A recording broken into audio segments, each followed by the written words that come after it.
الحمدللہ رب العالمین والصلاة والسلام علی سید الانبیاء والمرسلین وعلی آلہ واصحابہ اجمعین الی یوم الدین۔ الحمدللہ آج 18 جون 2023 کو سنڈے کے دن ہمارا یہ پبلک سیشن نمبر 99 منعقد ہونے جا رہا ہے۔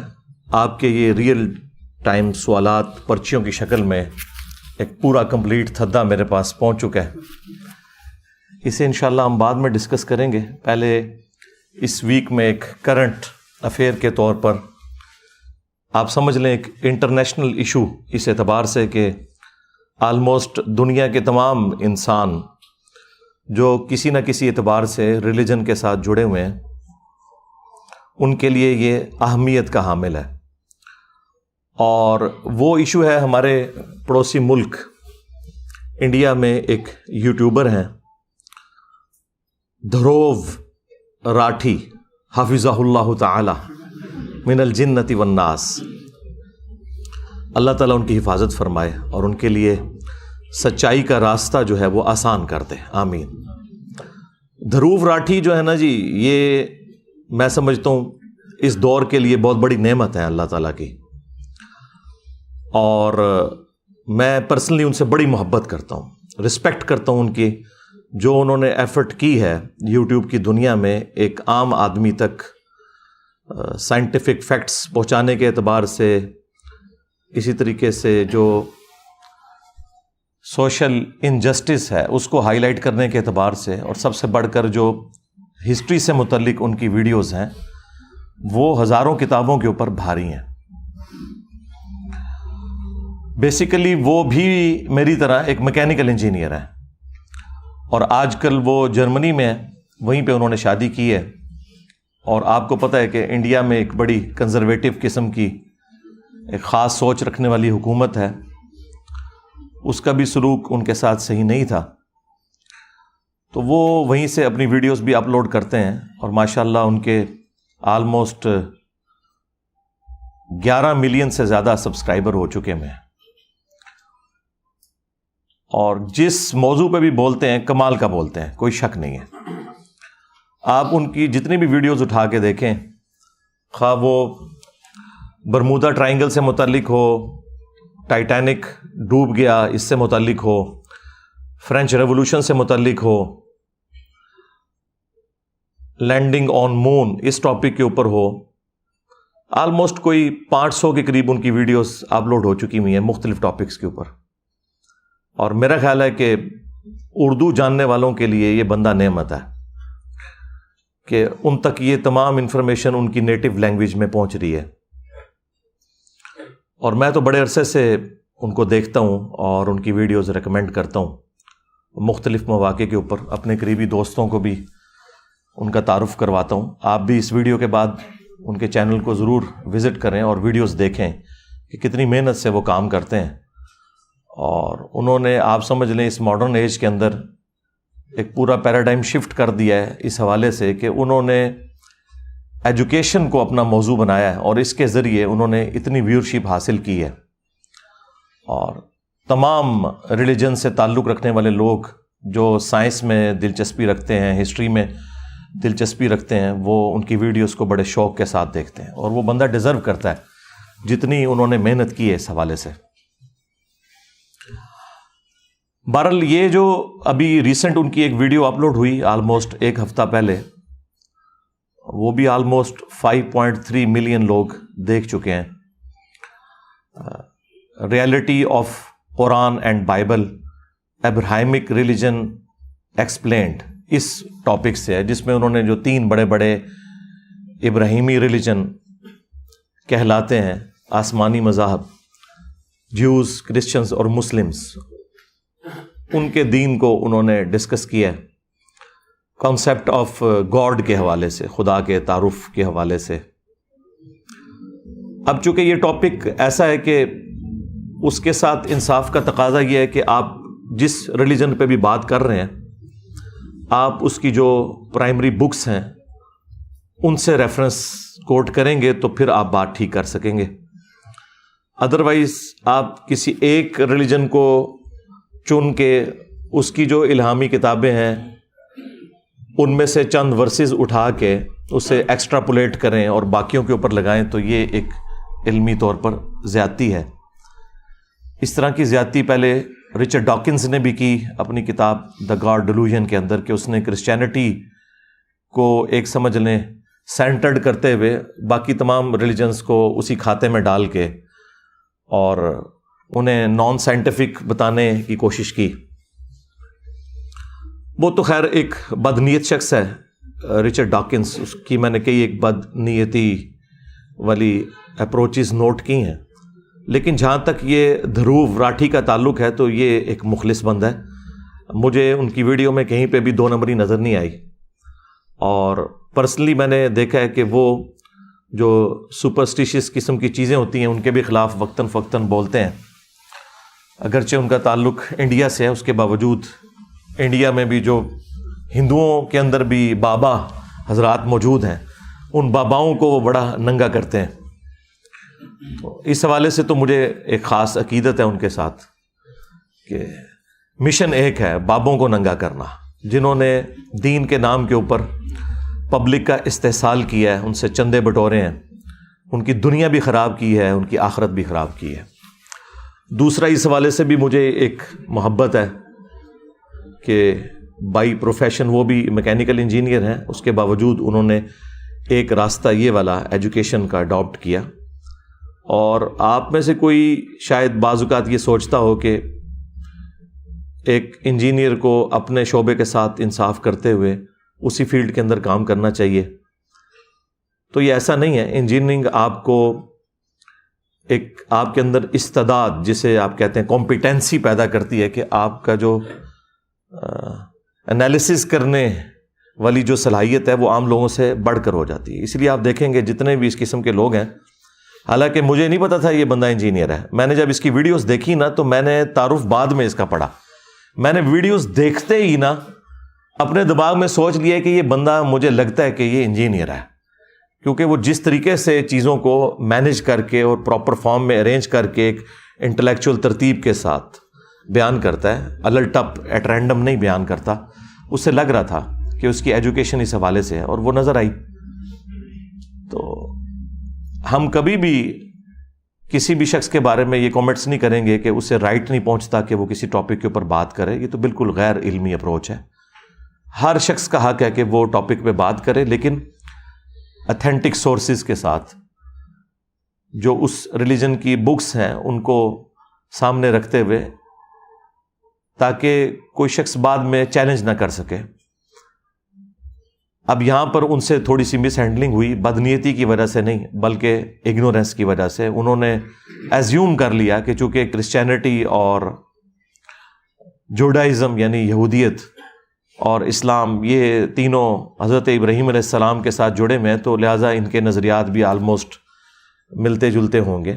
میجورٹی کیسز میں ملتے بھی ہیں، لیکن جہاں ڈفرینسز ہیں وہ ایک ہی واقعے کے اعتبار سے بہت زیادہ ڈفرینسز ہیں، اور اس سے زمین آسمان کا فرق پڑ جاتا ہے. اور وہیں پر انہوں نے غلطی کھائی. میں آج کوشش کروں گا کہ پوری ویڈیو کے اوپر اگر میں کامنٹس کروں تو 2 سے 2.5 گھنٹے چاہیے، لیکن میں صرف جو اسلام کے پوائنٹ آف ویو سے انہوں نے اپنا موقف دیا ہے اسے ریبٹل کروں گا 10 علمی پوائنٹس کی شکل میں انشاءاللہ تعالی. اور اس میں جو چیزیں انہوں نے درست بیان کی ہیں میں انہیں انڈورس کروں گا، اور جہاں پر ان سے بدنیتی کی وجہ سے نہیں، اگنورینس کی وجہ سے، یا انہوں نے کرسچینٹی کو ہی ایک ایکسٹراپولیٹ کر کے اسلام کے کھاتے میں ڈال دیا، تو وہاں پہ میں اختلاف رائے کرتے ہوئے جو اسلام کی جو پرائمری بک ہے، ٹیکسٹ بک قرآن، انشاءاللہ اس سے کراس ریفرنسز دے کے میں ایک ایک چیز لوگوں کے سامنے انشاءاللہ تعالی کلیئر کروں گا. تفصیل میں جانے سے پہلے ایک دفعہ دروشی پڑھ لیں. اللہم صلی علی محمد وعلی آل محمد واصحاب محمد وازواج محمد وامت محمد اجمعین الی یوم الدین آمین. علمی پوائنٹ نمبر 1 وہ یہ ہے کہ اسلام میں جو تورات ہے یا انجیل ہے، اور ساتھ اس کے جو صحائف اور جڑے ہوئے ہیں جنہیں اولڈ ٹیسٹمنٹ اور نیو ٹیسٹمنٹ کے نام سے بھی یاد کیا جاتا ہے، تورات پلس باقی صحائف کو ملا کے اولڈ ٹیسٹمنٹ کہتے ہیں اور انجیل کو نیو ٹیسٹمنٹ. ہم ان کتابوں کو بھی اللہ تعالیٰ کی طرف سے ڈیوائن مانتے ہیں، لیکن ان دونوں کتابوں کے بعد اللہ تعالیٰ نے فائنل ٹیسٹمنٹ یہ قرآن نازل کیا، اور یہ اللہ تعالیٰ کی وہ الہامی کتاب ہے کہ جس کی حفاظت کی ذمہ داری اللہ تعالیٰ نے خود قرآن میں لی ہوئی ہے. باقی کتابوں کی حفاظت کی ذمہ داری نہیں تھی. اسی وجہ سے آپ دیکھتے ہیں کہ وہ ٹیمپرڈ فارم میں تحریف ہو چکی ہے ان کے اندر. اسی لیے آپ کو بہت سی باتیں نان سائنٹیفک نظر آئیں گی. اور یہ کیسے ہو سکتا ہے کہ کریٹر آف دا یونیورس کوئی کلام نازل کرے اپنی کریشن سے متعلق، فزیکل فینامنا آف نیچر سے متعلق، اور اس میں اس طرح کے سائنٹیفک ایرر پائے جاتے ہوں. اور سائنس سے مراد اسٹیبلش سائنس، میں ہائیپوتھیسز یا تھیوریز کی بات نہیں کر رہا. یہ ہو نہیں سکتا کہ اس طرح کا کوئی ایرر پایا جاتا ہو. ایرر کا مطلب یہ ہے کہ اس کے اندر تحریف ہوئی ہے، اور یہ مسلمانوں کا ایک بنیادی عقیدہ ہے کہ اولڈ ٹیسٹمنٹ اور نیو ٹیسٹمنٹ دونوں کے اندر تحریف ہو چکی ہوئی ہے، اور صرف یہ فائنل ٹیسٹمنٹ یعنی قرآن یہ محفوظ ہے. اور اس کا ذکر بھی اللہ تعالیٰ نے خود قرآن کے اندر فرما دیا. سورۃ الحجر آیت نمبر 9 کے اندر، اعوذ باللہ من الشیطان الرجیم، بسم اللہ الرحمن الرحیم، انا نحن نزلنا الذکر وانا لہ لحافظون. بے شک اس الذکر یاد دہانی، دی ریممبرنس، اللہ کی یاد دلانے والی کتاب کو ہم نے نازل کیا اور ہم اس کی حفاظت کرنے والے ہیں. اور اس کتاب کی حفاظت کی ذمہ داری اللہ تعالیٰ نے اس لیے لی کہ اگلی کتابیں جب ٹیمپر ہوتی تھی تو پیغمبروں کا سلسلہ مسلسل جاری تھا، اور وہ پیغمبر آ کر انسانیت کو بتا دیتے تھے کہ یہ چیزیں انسانوں نے خود سے داخل کی ہیں، اور اللہ تعالیٰ نے اتنا حصہ اس کا نازل فرمایا. لیکن چونکہ امام کائنات سید الاولین والآخرین شفیع المذنبین اور رحمت للعالمین سیدنا و مولانا امام اعظم محمد رسول اللہ صلی اللہ علیہ وآلہ وسلم اللہ تعالیٰ کے آخری پیغمبر ہیں، تو خدا نخواستہ اگر ان پر نازل کی ہوئی کتاب بھی ٹیمپر ہو جاتی تو پھر اس کی ریمیڈی کے لیے تو کسی اور پیغمبر نے نہیں آنا تھا، اور آپ علیہ السلام کے بعد آنے والی ساری انسانیت وہ جنتی ہو جاتی کیونکہ اکاؤنٹیبل ہی نہ رہتی. جب کتاب ہی اصلی حالت میں نہیں ہے تو جو گمراہی اس تک پہنچی ہے بس جو مرضی وہ عقیدہ اڈاپٹ کر لیتی. تو اس لیے اللہ تعالیٰ نے ختم نبوت کی برکت سے قرآن کو ہمیشہ کے لیے محفوظ کر دیا، اور یہ قرآن اس دنیا پہ اللہ تعالیٰ کا خلیفہ ہے، اللہ تعالیٰ کا نمائندہ ہے پیغمبر کے بعد قیامت تک کے لیے. یہ ایک ٹیکنیکل ریزن ہے جس کی وجہ سے قرآن کو اللہ تعالیٰ نے محفوظ کیا. اب یہ فائنل ٹیسٹمنٹ قرآن جو ہے یہ اگلی کتابوں کی تصدیق بھی کرنے والی کتاب ہے، اور ان کتابوں میں کیا حق ہے کیا باطل ہے اس کو بھی یہ کلیریفائی کرتی ہے. اور اس سے بڑھ کر یہ کتاب اگلی کتابوں کے اوپر نگہبان بھی ہے. اور یہ جو میں دعوے کر رہا ہوں اس کا ذکر بھی قرآن کے اندر اللہ تعالیٰ نے فرما دیا ہے. سورہ آل عمران چیپٹر نمبر 3 کی جو سٹارٹ کی آیات ہیں وہ اسی سے متعلق ہیں. اعوذ باللہ من الشیطان الرجیم، بسم اللہ الرحمن الرحیم، الف لام میم، اللہ لا الہ الا هو الحی القیوم. الف لام میم حروف مقطعات ہیں. اللہ ہی ہے کہ جس کے سوا کوئی معبود نہیں، اور وہ خود سے زندہ ہے، ہر چیز کو تھامے ہوئے ہے. نزل علیک الکتاب بالحق، اے نبی علیہ السلام آپ پر اس نے یہ کتاب حق کے ساتھ پرپزفل با مقصد نازل کی ہے. مصدقا لما بین یدیہ، جو کہ تصدیق کرتی ہے ان کتابوں کی جو اس سے پہلے نازل ہو چکی ہیں، جو آگے کتابیں گزر چکی، یعنی تورات کی، انجیل کی۔ دو اعتبار سے تصدیق کرتی ہے۔ ایک اعتبار سے تصدیق یوں کرتی ہے کہ یہ کتاب بھی مانتی ہے کہ وہ کتابیں بھی اللہ کی کتابیں تھیں، اور دوسرا قرآن کا آ جانا یہ پریکٹیکلی تصدیق ہے کہ وہ کتابیں بھی درست تھیں، کیونکہ ان کتابوں میں آخری کتاب اور آخری پیغمبر کا ذکر موجود تھا۔ تو پریکٹیکلی جو پروفیسیز ان کتابوں میں موجود تھیں وہ پوری ہوئی ہیں قرآن کے آنے کی وجہ سے۔ تو قرآن نے تصدیق کر دی کہ وہ کتابیں صحیح کہہ رہی تھیں کہ آخری پیغمبر بھی آئیں گے اور ان پر آخری کتاب نازل ہوگی۔ تو دو اعتبار سے یہ کتاب تصدیق کرنے والی ہے۔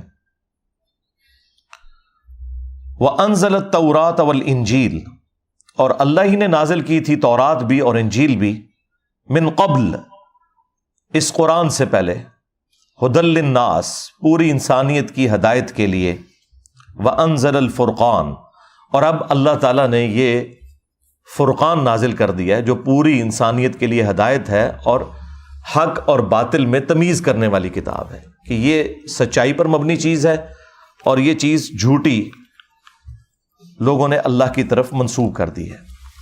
ان الذین کفروا بآیات اللہ، بے شک وہ لوگ جو کہ کفر کرتے ہیں اللہ کی آیات کا، یعنی انکار کرتے ہیں، لہم عذاب شدید، ان کے لیے شدید عذاب ہے، واللہ عزیز ذو انتقام، اور اللہ تعالیٰ غالب ہے اور انتقام لینے والا ہے۔ غالب اتنا ہے کہ چاہے تو اس دنیا میں انتقام لے لے، لیکن یہ اس کی حکمت کا تقاضا ہے کہ دنیا میں چھوٹ دیتا ہے اور آخرت کے دن پکڑ کرے گا۔ اور دوسری چیز جو میں نے بتائی تھی کہ یہ نگہبان ہے اگلی کتابوں کے اوپر، اس کا ذکر اللہ تعالیٰ نے سورۃ المائدہ میں فرمایا ہے، آیت نمبر 48 میں، چیپٹر نمبر 5 ہے یہ۔ وَأَنزَلْنَا إِلَيْكَ الْكِتَابَ بِالْحَقِّ، اور ہم نے نازل کی ہے اے نبی علیہ السلام آپ کی طرف یہ کتاب پرپز فل، با مقصد، حق کے ساتھ، سچائی کے ساتھ، مصدقا لما بین یدیہ، جو کہ تصدیق کرتی ہے جو اس سے آگے کتابیں گزر چکی، من الکتاب، کتاب میں سے، اور یہ تمام کتابیں اصل میں لوح محفوظ سے ہیں، قرآن بھی وہیں سے ہے، بل ہوا قرآن مجید فی لوح محفوظ۔ تو اسی کتاب کا ایک حصہ تورات ہے، اسی کتاب کا حصہ انجیل ہے، اسی کتاب کا حصہ قرآن ہے، اور باقی انبیاء کے صحائف ہیں۔ وَمُهَيْمِنًا عَلَيْهِ، اور یہ کتاب نگہبان ہے ان کتابوں کے اوپر۔ یہ ہے وہ لفظ مہیمن، قرآن مہیمن ہے، نگہبان ہے اگلی کتابوں کے اوپر۔ قرآن یہ اسٹیبلش کرے گا کہ اگلی الہامی کتابوں کی کون سی باتیں درست ہیں اور کون سی باتیں غلط ہیں، جو لوگوں نے اس میں داخل کر دی ہیں، کو ٹیمپر کر دیا ہے، اس کے اندر تحریف کر دی ہے۔ اب اگلا علمی پوائنٹ نمبر 2، جس کا کچھ حصہ میں پہلے ڈسکس کر چکا، کہ قرآن کو اللہ نے محفوظ کیوں کیا؟ اس وجہ سے کہ اب کوئی پیغمبر نہیں آنا تھا۔ البتہ اس کا یہ حصہ کہ اگلی کتابیں ٹیمپر ہو گئی ہیں، اس کا ذکر کہاں قرآن میں موجود ہے، وہ ہے سورۃ البقرہ کی آیت نمبر 79 میں، بڑے سخت الفاظ کے ساتھ اللہ تعالیٰ نے اس ٹروتھ کو ریویل کیا ہے۔ فَوَيْلٌ لِّلَّذِينَ يَكْتُبُونَ الْكِتَابَ، تو ہلاکت ہے ان لوگوں کے لیے جو کتاب لکھتے ہیں، بِأَيْدِيهِمْ، اپنے ہاتھوں سے، خود کتاب لکھتے ہیں، ثُمَّ يَقُولُونَ هَذَا مِنْ عِنْدِ اللَّهِ، اور پھر یہ کہتے ہیں یہ اللہ کی طرف سے نازل ہوئی ہے، یعنی اللہ کی کتاب میں اپنے پرسنل نوٹس داخل کر کے، خود سے اس کی تعریف کر کے، اور یہ کیوں کرتے تھے؟ وہ من پسند فتووں کے لیے، لوگوں کو خوش کرنے کے لیے۔ اگر کوئی غریب آدمی آ گیا تو اس کو پورے کا پورا دین سکھا دیا، اور اگر کوئی اشرافیہ میں سے آ گیا اور اس کی مرضی کا اسے فتویٰ دینا ہے تو اسے خود سے تبدیل کر کے تعریف کر دی۔ لِيَشْتَرُوا بِهِ ثَمَنًا قَلِيلًا، اور اس کے ذریعے یہ دنیا کی منفعت، جو کہ قلیل منفعت ہے، دنیا کے چند ٹکوں، بلکہ آج کل تو کہنا چاہیے چند روپوں کی چونکہ ٹکا بھی اب 2 روپے کا 1 ٹکا ہو چکا ہے. تو دنیا کی تھوڑی سی منفعت کی خاطر اللہ کی آیات کو وہ بیچ دیتے تھے. فویل لہم مما کتبت، تو اللہ تعالیٰ فرما رہا ہے ہلاکت ہے جو کچھ انہوں نے لکھا، ایدیہم ان کے ہاتھوں نے، وویل لہم مما یکسبون، اور ہلاکت ہے اس کے لیے بھی جو یہ کما رہے ہیں. یعنی جو انہوں نے حرام کمایا وہ بھی ہلاکت ہے، اور جو انہوں نے آخرت کا عذاب کما لیا اپنے لیے یہ ہلاکت ہے. پھر یہی ٹاپک جو ہے چیپٹر نمبر 3 کے اندر بھی آیا، سورہ آل عمران کے اندر بھی. وہاں پہ آیت نمبر ہے 78. وَإِنَّ مِنْهُمْ لَفَرِيقًا يَلْوُونَ أَلْسِنَتَهُمْ بِالْكِتَابِ، اور اے نبی علیہ السلام بے شک ان میں سے ایسے لوگ بھی ہیں جو اپنی زبان کو مروڑ مروڑ کر تلاوت کرتے ہیں کتاب میں سے. لِتَحْسَبُوهُ مِنَ الْكِتَابِ، تاکہ تم یہ سمجھو کہ یہ کتاب میں سے پڑھ رہے ہیں. آپ اکثر علماء کو نہیں دیکھتے کہ وہ عربی اشعار کو ایگزیکٹلی قرآن کے لہجے میں عین ہا کا خیال رکھتے ہوئے پڑھ رہے ہوتے ہیں، اور عام آدمی سمجھ رہا ہوتا ہے یہ قرآن پڑھ رہے ہیں. کہانیاں سنا رہے ہوتے ہیں اور لوگ سمجھ رہے ہوتے ہیں یہ قرآن و سنت سے بیان کر رہے ہیں. تو یہود و نصارہ کے علماء بھی یہی کیا کرتے تھے. وما ہوا من الکتاب، حالانکہ وہ تو کتاب میں سے ہوتا ہی نہیں ہے. وَيَقُولُونَ هُوَ مِنْ عِنْدِ اللَّهِ، اور یہ کہتے ہیں کہ یہ اللہ کی طرف سے نازل ہوا ہے جو ہم پڑھ رہے ہیں. اور کیسے؟ زبانیں مروڑ مروڑ کے، ایکٹنگ کر کر کے. ٹھیک ہے. وَيَقُولُونَ عَلَى اللَّهِ الْكَذِبِ، اور یہ اللہ تعالیٰ کے اوپر جھوٹ باندھتے ہیں. وَهُمْ يَعْلَمُونَ، اور یہ جانتے بھی ہیں کہ یہ کیا کام ڈال رہے ہیں. ہاں. اور یہ سیم خرابی آج کے علماء میں بھی موجود ہے، خواہ وہ جیوز میں ہوں، کرسچنز میں ہوں، مسلمز میں ہوں، کہ وہ لوگوں کو بتاتے ہیں قرآن و حدیث میں یہ لکھا ہوا ہے، الہامی کتابوں میں یہ لکھا ہوا ہے، لیکن وہ ان کتابوں میں نہیں ہوتا. جھوٹ منسوب کرتے ہیں وہ، اور ایکٹنگ ایسی کرتے ہیں. بلکہ ہمارے تو اب اس ماڈرن ایج کے اندر تو یہ ورژن آگے جا چکا ہے. پہلے تو صرف زبان کو مروڑتے تھے نا وہ، اور بڑی ایکٹنگ کر کے ہا عین کی آوازیں نکالتے تھے. اب تو انہوں نے پگڑیاں بھی اور داڑیاں بھی لمبی کر لی ہیں، گیٹ اپ بھی پورا ایسا بنایا ہوا ہے کہ لوگ دیکھ کے روب کھا جائیں. حالانکہ ان کے کرتوت اس وقت پتہ چلتے ہیں جب ان کی خفیہ ویڈیوز لیک ہوتی ہیں، ان مفتیوں کی. ٹھیک ہے. اللہ کا شکر ہے کہ اللہ تعالیٰ نے دنیا میں انہیں ننگا کیا ہے، تاکہ جن لوگوں کو تھوڑا بہت وہم بھی تھا نا میرے بارے میں کہ میں کیوں بولتا ہوں ان کے خلاف، تو وہ اب دور ہو گیا الحمدللہ. علمی پوائنٹ نمبر 3، دھروو راٹھی بھائی نے اس ویڈیو کے سٹارٹ کے اندر ایک بات کی تھی کہ میں یہ اس لیے سب کچھ کرنے جا رہا ہوں کہ کامن ٹرمز کے اوپر لوگوں کو اکٹھا کیا جائے، کیونکہ ریلیجن سب سے پوٹنٹ جذبہ ہے جس کی بنیاد کے اوپر لوگ ایکسپلائٹ کرتے ہیں معاملات کو. اور یہ جتنے بھی مذہبی قسم کے ڈومیننٹ لوگ ہیں جو پیشوا بنے ہوئے ہیں وہ مس یوز کرتے ہیں اس جذبے کو. لہٰذا ہارمنی پیدا کرنے کے لیے کامن ٹرمز کے اوپر لوگوں کو اکٹھا کیا جائے. تو یہ بات ان کی بالکل درست ہے. سیم بات قرآن حکیم میں بھی اللہ تعالیٰ نے بیان فرمائی ہے چیپٹر نمبر 3 میں سورہ آل عمران کے اندر. قُلْ يَا أَهْلَ الْكِتَابِ تَعَالَوْا إِلَىٰ كَلِمَةٍ سَوَاءٍ بَيْنَنَا وَبَيْنَكُمْ أَلَّا نَعْبُدَ إِلَّا اللَّهَ. آؤ اے اہل کتاب، جیوز اور کرسچنز، آؤ مسلمانوں کے ساتھ ہم سب کے سب اس ایک بات پر اکٹھے ہو جاتے ہیں جو تم میں اور ہم میں کامن ہے، اور وہ یہ ہے کہ مت پوجیں کسی کو سوائے اللہ کے، اور آپس میں ایک دوسرے کو ایک دوسرے کا رب نہ مان لیں. یعنی پیغمبروں کو رب نہ مان لیں. سپیشی کے اعتبار سے پیغمبر بھی تو انسان ہے، ہم میں سے ہی ہیں. مرتبے کی بات نہیں ہو رہی، مرتبے میں کوئی ان کو نہیں پہنچ سکتا. تو ان پیغمبروں کے بارے میں ہم ڈیوینٹی کلیم نہ کریں، ہم اللہ تعالیٰ کو اپنا رب مانیں. اگر یہ ایمان لے آتے ہیں تو درست، ادروائز تم اعلان فرما دو کہ ہم تو سر تسلیم ہم کرتے ہیں اپنے رب کے حضور، ہم اس ایک خدا کے ماننے والے ہیں، اور ہم گواہی دیتے ہیں کہ اس کائنات کا معبود، کریٹر ایک ہی ہے۔ علمی پوائنٹ نمبر 4، دھروو راٹھی نے اس میں یہ بھی بات کی کہ میں اپنی پوری ویڈیو کے اندر جہاں کہیں بھی گاڈ کا لفظ یوز کروں یا خدا کا لفظ یوز کروں یا بھگوان کا لفظ استعمال کروں یا اللہ کا لفظ استعمال کروں تو یہ سب کے سب الفاظ ایک ہی ہستی کی طرف اشارہ کریں گے، کیونکہ یہ ایک ہی ہستی کے مختلف نام ہیں مختلف ریلیجنز کے اندر۔ بالکل میں اس کو سیکنڈ کروں گا، ہمیں بھی کوئی آر نہیں ہے، نام آپ کوئی بھی اچھا اللہ کی طرف جو اس ریلیجن میں یا اس زبان کے اندر سب سے سپرلیٹو ڈگری ہے وہ آپ خدا کی طرف منسوب کر سکتے ہیں۔ ایون انگلش میں بھی جو چھوٹے آلیہ ہیں انہیں چھوٹے جی سے لکھا جاتا ہے، جو کیپٹل جی سے لکھا جاتا ہے نا گاڈ، وہ بھگوان کو، خدا کو، اللہ کو کہتے ہیں۔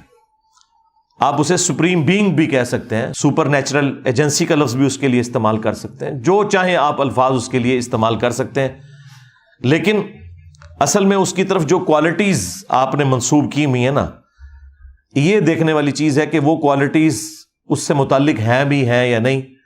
البتہ نام استعمال کرنے میں کوئی آر نہیں ہے، تو یہ بات ان کی بالکل درست ہے اور ہم اس سے سیکنڈ کرتے ہیں۔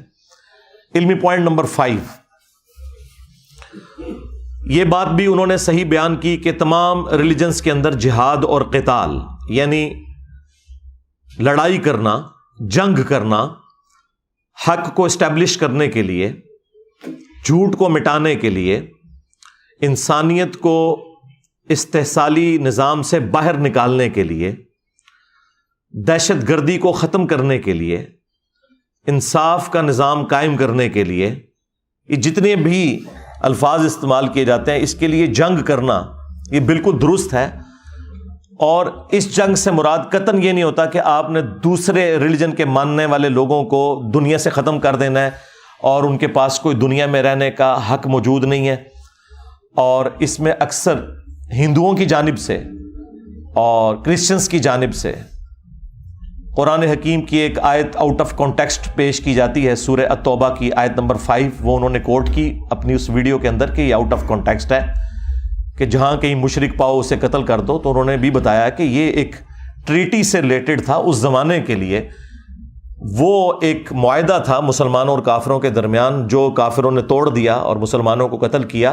ان کافروں کے لیے اللہ نے فرمایا تھا کہ یہ جہاں بھی نظر آئیں اب ان کو آپ نے قتل کرنا ہے اس بدلے کے طور پر، نہ کہ دنیا میں جتنے کافر ہیں وہ آپ نے ختم کر دینا ہے۔ یہ بات بالکل ٹھیک کی کہ ایسی کوئی بات قرآن میں نہیں لکھی ہوئی، بلکہ قرآن میں تو اس سے اگلا ورژن موجود ہے، سورۃ البقرہ کی آیت نمبر 256، چیپٹر نمبر 2 ہے یہ، لا اکراہ فی الدین قد تبین الرشد من الغی، دین قبول کرنے کے بارے میں کوئی جبر نہیں ہے۔ اللہ تعالیٰ نے ہدایت کو گمراہی سے الگ کر کے بیان کر دیا، یعنی یہ زبردستی نہیں ہے کہ آپ نے یہ ریلیجن قبول کرنا ہے، بلکہ اللہ تعالیٰ نے حق اور باطل کو واضح کر دیا، جس کی مرضی حق کا راستہ اختیار کرے، جس کی مرضی باطل کا راستہ، اور دنیا میں اللہ تعالیٰ اسے رہنے کے لیے اسباب بھی پرووائڈ کرے گا۔ البتہ آخرت پھر صرف ان لوگوں کے لیے ہوگی جو اللہ کے تابع فرمان ہوں گے۔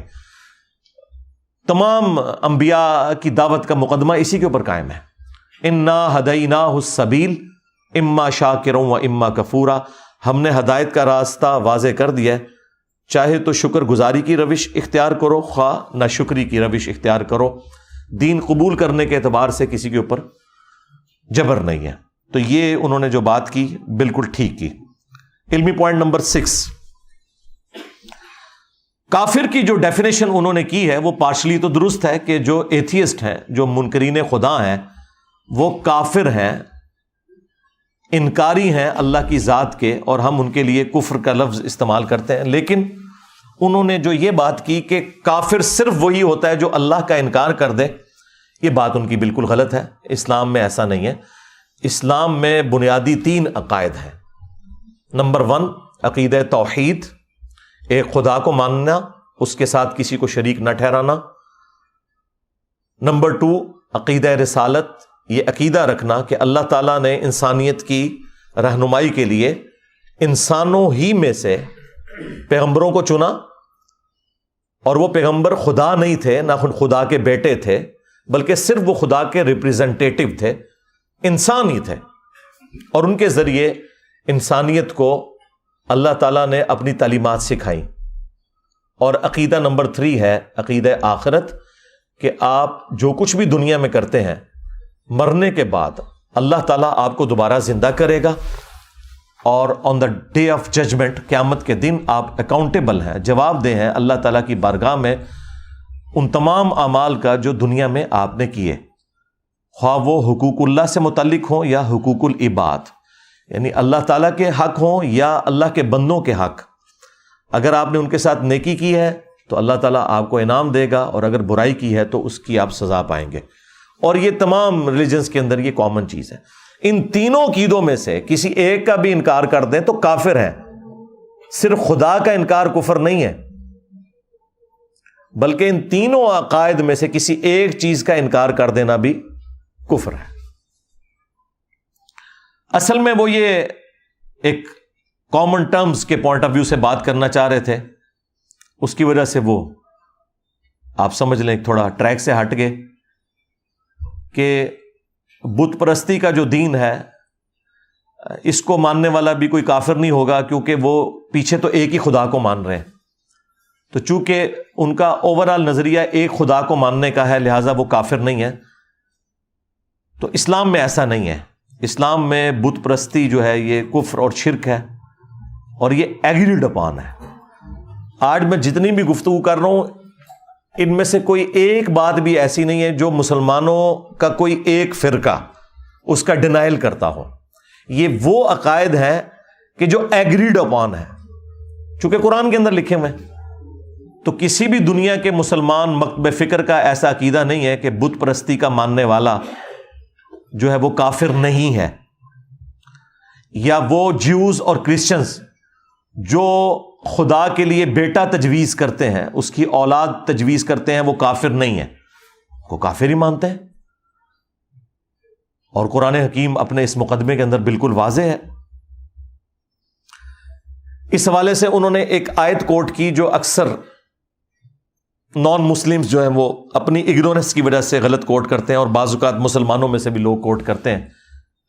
یہ آیت جو ہے وہ سورۃ البقرہ کی آیت نمبر 62 ہے، بڑی مشہور آیت ہے، اکثر آپ نے مختلف لوگوں سے سنی ہوگی۔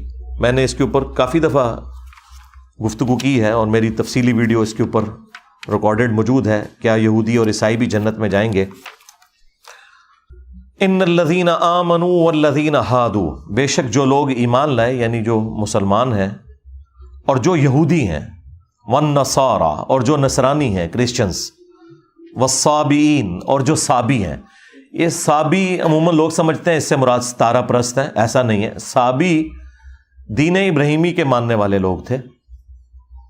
من آمن باللہ، ان میں سے جو بھی ایمان لے آئے اللہ پر، والیوم الآخر اور آخرت کے دن پر، وعمل صالحا اور نیک اعمال کرے، فلہم اجرہم عند ربہم، تو پھر ان سب لوگوں کے لیے ان کے رب کے حضور اجر ہے، ولا خوف علیہم ولا ہم یحزنون، اور قیامت کے دن نہ انہیں کوئی خوف ہوگا اور نہ کوئی غم لاحق ہوگا، یعنی یہ سب کے سب لوگ قیامت کے دن امن میں ہوں گے۔ اس آیت کو بعض لوگ آؤٹ آف کانٹیکسٹ کوٹ کرتے ہیں، اور وہ کہتے ہیں کہ دیکھیں اس میں تو اللہ تعالیٰ نے واضح کہہ دیا کہ خواہ مسلمان ہوں، یہودی ہوں، کرسچنز ہوں، صابی ہوں، اللہ پر اور آخرت پر ایمان لے آئیں تو قیامت کے دن وہ کامیاب ہو جائیں گے اپنے نیک اعمال کے سبب۔ اس میں ایمان بالرسالت کا ذکر نہیں ہے، اور وہ اس سے یہ رزلٹ نکالنے کی کوشش کرتے ہیں کہ ایمان بالرسالت کوئی ضروری چیز نہیں، اللہ کو اور آخرت کو مان لیں تو آپ کامیاب ہو جائیں گے۔ اور اسی وجہ سے آپ کو پتہ ہے کہ اکبر بادشاہ مغلوں کا، اب میرا خود بھی تعلق مغل خاندان سے ہے، اس کے باوجود میں سمجھتا ہوں کہ سب کانٹیننٹ میں جو دین کے اعتبار سے گمراہی کا دروازہ جس شخص نے کھولا وہ جلال الدین اکبر تھا۔ تو اس نے جو ایک کامن ریلیجن کا کانسیپٹ دیا وہ اسی بنیاد کے اوپر دیا کہ یہ ساری کی ساری تفریق انبیاء کے ناموں کے اوپر ہے، لہٰذا انبیاء کو بیچ میں سے نکال دیا جائے، نعوذ باللہ، تو پھر پوری دنیا ہیپی رہے گی، کیونکہ یہ ساری تفریق آتی ہی پیغمبروں کے نام کے اوپر ہے۔ مسلمان جو ہیں محمد رسول اللہ کو مانتے ہیں، اور یہودی جو ہیں وہ موسیٰ علیہ السلام کو مانتے ہیں، کرسچن جو ہیں وہ عیسیٰ علیہ السلام کو مانتے ہیں، تو اس کی وجہ سے پھر تفریق آ جاتی ہے۔ اگر خدا اور آخرت کا کانسیپٹ رکھا جائے تو وہ تو ہندوؤں میں موجود ہے، اور اچھے اعمال کیے جائیں وہ تمام ریلیجن کہتے ہیں، تو یہ سارے معاملات حل ہو جائیں گے۔ اور یہ آیت کوٹ کرتے ہیں، حالانکہ یہ آیت خود بول کے کہہ رہی ہے کہ آپ اس آیت کو بالکل آؤٹ آف کانٹیکسٹ پیش کر رہے ہیں، کیونکہ جب اس میں آ گیا کہ بے شک وہ لوگ جو ایمان لائے اور جو یہودی ہیں اور جو نصرانی ہیں، مجھے بتائیں یہودی کون ہوتا ہے؟ جو کسی پیغمبر کا ماننے والا ہوتا ہے یا پیغمبر کا نہیں ماننے والا ہوتا؟ پیغمبر کا ماننے والا ہوتا ہے۔ نصرانی کون ہوتا ہے؟ جو جیزس کرائسٹ کو ماننے والا ہے۔ تو اس کے اندر امپلائڈ ہے کہ اللہ تعالیٰ انبیاء کا ذکر کر رہا ہے جو ایمان لائے محمد رسول اللہ پر صلی اللہ علیہ وآلہ وسلم، یا موسیٰ علیہ السلام اور اسرائیلی پیغمبروں کے اوپر، یا عیسیٰ علیہ السلام کے اوپر، یا سابی جو دین ابراہیمی کی ایک بگڑی ہوئی شکل تھی ابراہیم علیہ السلام کے اوپر۔ تو انبیاء کا تو ذکر امپلائڈ ہے اس کے اندر۔ یہودی ہوتا ہی وہ ہے جو پیغمبروں کو مانے، کرسچن ہوتا ہی وہ ہے جو جیزس کرائسٹ کو مانے، لہذا ایمان بالرسالت تو اس میں موجود ہے، یہ آؤٹ آف کانٹیکسٹ آپ کوٹ نہیں کر سکتے۔ دوسری بات، یہ تمام ادیان کے ماننے والے لوگ یا ریلیجن کے ماننے والے لوگ اپنے اپنے زمانوں میں مسلمان ہی تھے۔ جیوز نے جب تک جیزس کرائسٹ کا انکار نہیں کیا تو وہ مسلمان تھے۔ ان تمام انبیاء کو ہم مانتے ہیں، ان کے اصحاب کو ہم مانتے ہیں، لیکن ونس جب جیزس کرائسٹ عیسیٰ ابن مریم کا انہوں نے انکار کیا تو وہ کافر ہو گئے، اگرچہ وہ باقی پیغمبروں کو مانتے تھے لیکن ایک پیغمبر کا انکار کر کے وہ کافر ہو گئے۔ کرسچنز بھی مسلمان ہی تھے، لیکن جب انہوں نے محمد رسول اللہ صلی اللہ علیہ وآلہ وسلم کا انکار کیا تو کافر ہو گئے۔ قرآن کی روح سے جو کوئی بھی اللہ کا انکار کر دے وہ بھی کافر، کسی ایک پیغمبر کا بھی انکار کر دے وہ بھی کافر، اگرچہ وہ اللہ کو بھی مانتا ہو، سارے پیغمبروں کو مانتا ہو، کسی ایک پیغمبر کا بھی انکار کر دے وہ کافر۔ اور یہ قرآن میں لکھا ہوا ہے، وہ ہے پارہ نمبر 6 چیپٹر نمبر 4 سورۃ النساء آیت نمبر 150 سے 152۔ ان الذین یکفرون باللہ ورسلہ، بے شک وہ لوگ جو کہ کفر کرتے ہیں اللہ کا اور اس کے رسولوں کا، وَيُرِيدُونَ أَن يُفَرِّقُوا بَيْنَ اللَّهِ وَرُسُلِهِ، اور وہ اس تلاش میں رہتے ہیں کہ اللہ اور رسولوں میں ایمان لانے میں فرق کر لیں، کہ اللہ کو مانیں گے پیغمبروں کو نہیں مانیں گے، یا اللہ کو مانیں گے فلاں پیغمبر کو مانیں گے فلاں کو نہیں مانیں گے۔ اور یہ میں تشریح جو کر رہا ہوں اس کے اندر لکھی ہوئی ہے، وَيُرِيدُونَ أَن يُفَرِّقُوا بَيْنَ اللَّهِ وَرُسُلِهِ، اور وہ چاہتے ہیں کہ اللہ اور رسولوں میں فرق کر دیں، وَيَقُولُونَ، اور کہتے ہیں، نُؤْمِنُ بِبَعْضٍ، کہ ہم بعض پہ تو ایمان لائیں گے، وَنَكْفُرُ بِبَعْضٍ، اور بعض کا کفر کر دیں گے۔ کفر کا مطلب ہی انکار ہوتا ہے۔ وَيُرِيدُونَ أَن يَتَّخِذُوا بَيْنَ ذَلِكَ سَبِيلًا، اور وہ اس تلاش میں رہتے ہیں کہ وہ درمیان کا راستہ نکال لیں، وہی دین الہی جو دین اکبری تھا کہ درمیان کا راستہ تلاش کر لیں، کہ پیغمبروں کو سائڈ پہ کر دیں۔ اب اللہ تعالیٰ کا ڈیوائن فتویٰ اس کے اوپر، اتنا گاڑا فتویٰ، اولئک ھم الکافرون حقا، ایسے لوگ کٹر کافر ہیں جو اللہ رسولوں میں فرق کر دیں یا رسول اور رسول میں فرق کر دیں، کٹر کافر ہیں۔ وَأَعْتَدْنَا لِلْكَافِرِينَ عَذَابًا مُهِينًا، اور ایسے کافروں کے لیے ذلیل و خوار کر دینے والا عذاب اللہ نے تیار کر رکھا ہے۔ اب ساتھ ہی آ گیا سائملٹینیس کنٹراسٹ، جس میں فٹ ان صرف مسلمز بیٹھتے ہیں۔ والذین آمنوا باللہ، اور وہ لوگ جو کہ ایمان لاتے ہیں اللہ پر، ورسولہ، اور اس کے رسولوں کے اوپر، ولم یفرقوا بین احد منہم، کسی ایک رسول کے معاملے میں بھی کوئی فرق نہیں کرتے، سب کے سب پیغمبروں کو وہ مانتے ہیں۔ اولئک سوف یؤتیہم اجورہم، یہ وہ لوگ ہیں جنہیں عنقریب اللہ تعالیٰ پورا پورا بدلہ دے گا ان کی اس نیکی کا۔ وَكَانَ اللَّهُ غَفُورًا رَحِيمًا، اور اللہ تعالیٰ بخشنے والا اور رحم فرمانے والا ہے۔ اب یہ جو آیات ہیں آیت نمبر 150 سے 152 چیپٹر نمبر 4 سورۃ النساء کی، یہ واضح ثبوت ہے کہ کسی ایک پیغمبر کا انکار کرنے والا بھی کافر ہے۔ ہم مسلمانوں کے نزدیک جیزس کرائسٹ عیسیٰ ابن مریم کا کفر کرنا، ان کا انکار کرنا بھی اتنا ہی بڑا کفر ہے جتنا محمد رسول اللہ کا انکار کرنا صلی اللہ علیہ وآلہ وسلم۔ لہذا کفر کی جو انہوں نے ڈیفینیشن کی وہ قرآن کے اعتبار سے درست نہیں تھی، یہ وہ کلیریفیکیشن تھی جو میں نے ضروری سمجھی۔ علمی پوائنٹ نمبر 7، انہوں نے یہ کانسیپٹ دیا اس کے اندر دھروو راٹھی نے کہ اسلام میں اور کرسچینٹی میں اور جوڈائزم میں اللہ کے سوا کسی اور ہستی کا بت بنانا یہ کفر ہے، یہ حرام ہے۔ ہاں، خدا کا اگر بت بنایا جائے تو یہ جائز ہے۔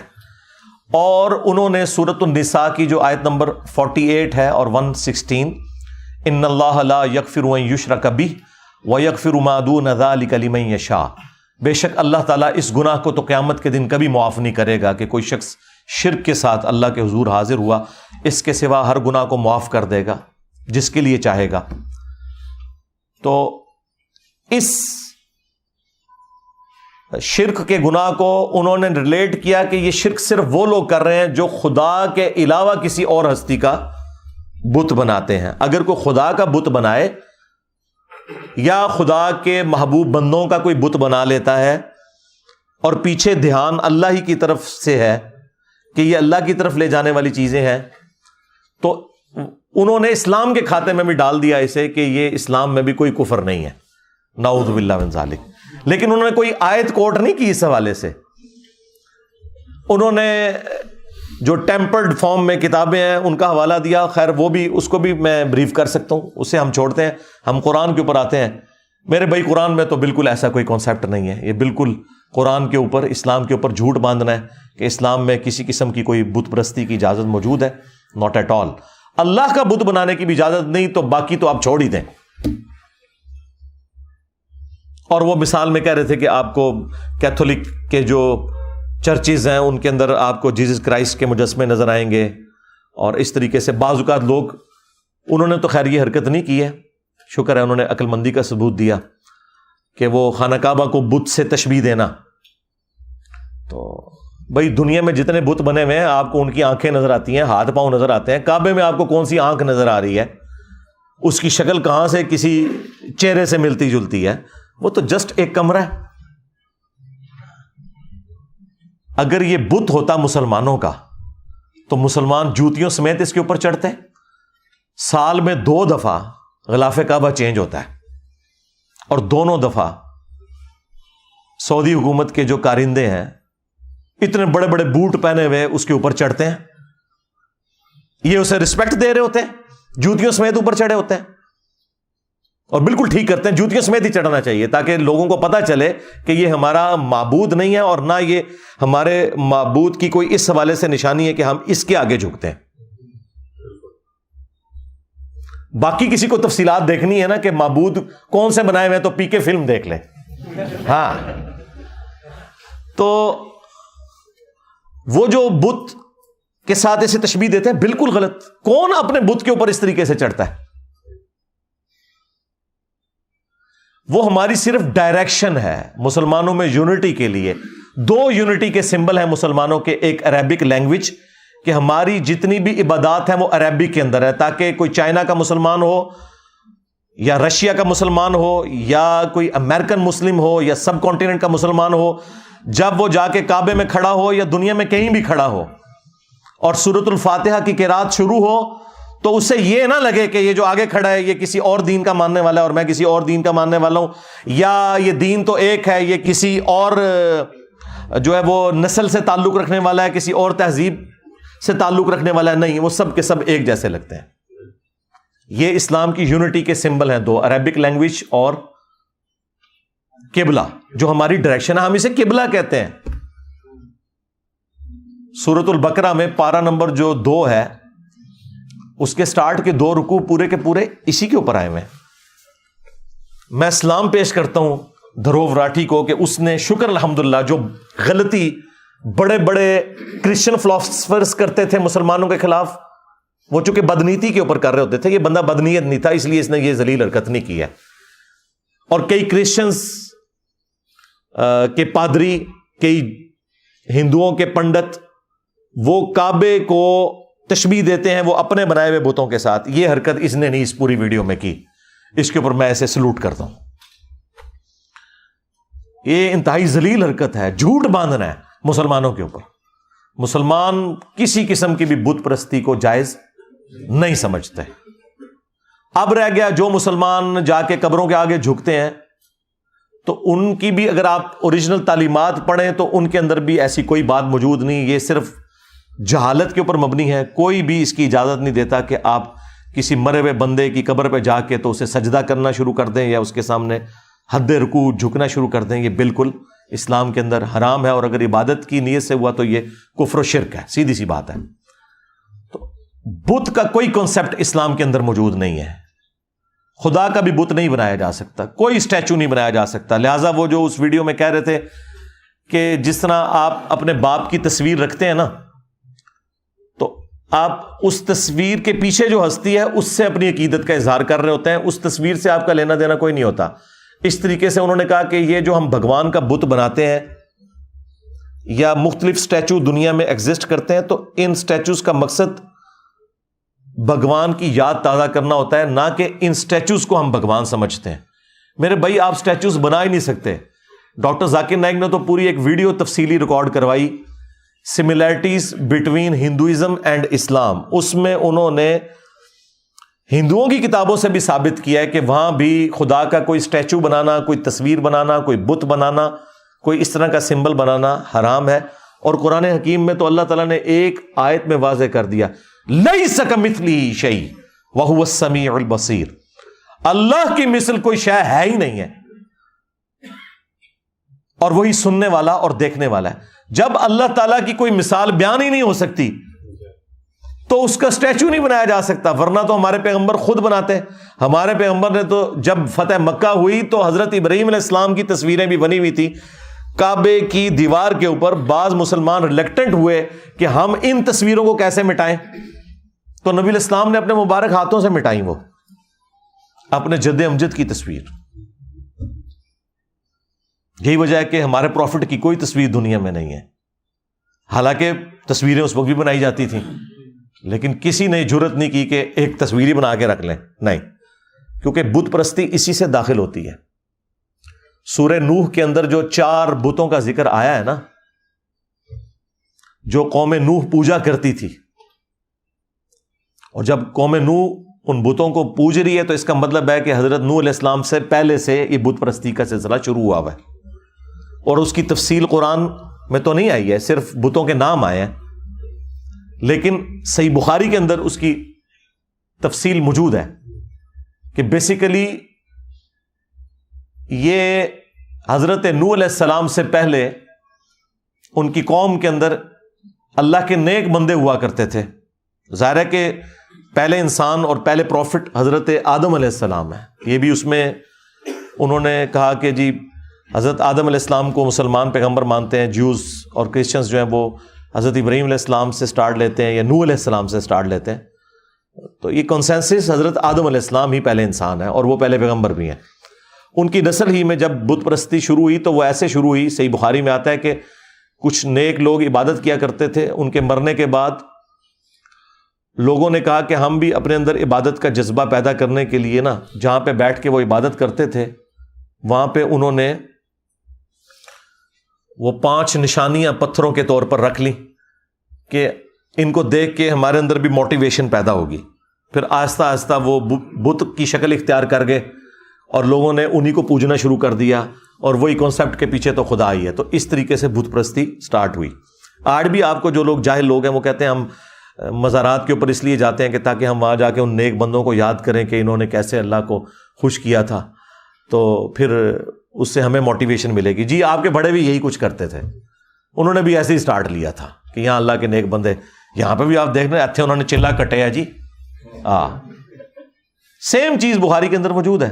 ان 5 بتوں کا سلسلہ پھر شروع ہوا اور قرآن حکیم اس حوالے سے اتنا سینسٹیو ہے بت پرستی کے حوالے سے کہ اللہ تعالیٰ نے سورۃ الحج کی آیت نمبر 30 میں، چیپٹر نمبر یہ 22 ہے، فرمایا کہ بتوں کی گندگی سے بچو. اس سے گند کہا ہے، نجس، غلاظت کہا ہے بتوں کی. پھر اللہ تعالیٰ نے سورہ الزمر کی آیت نمبر 3 میں کہا کہ یہ لوگ ان بتوں کی عبادت اس لیے کرتے ہیں کہ یہ کہتے ہیں کہ یہ ہمیں اللہ کے نزدیک کر دیں گے، پیچھے اللہ ہی ہے. تو اللہ تعالیٰ نے اسے بھی کنڈیم کیا کہ یہ بالکل صراحتاً کفر ہے.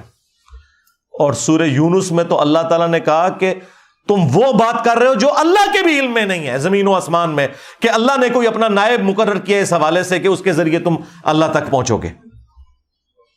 اور پھر سورۃ الاعراف میں تو اللہ تعالیٰ نے جتنی تفصیل کے ساتھ اس کو ذکر کیا ہے، اللہ نے کہا کہ یہ جو تم نے بت بنائے ہوئے ہیں یہ تو تمہاری طرح اللہ کی مخلوق ہے.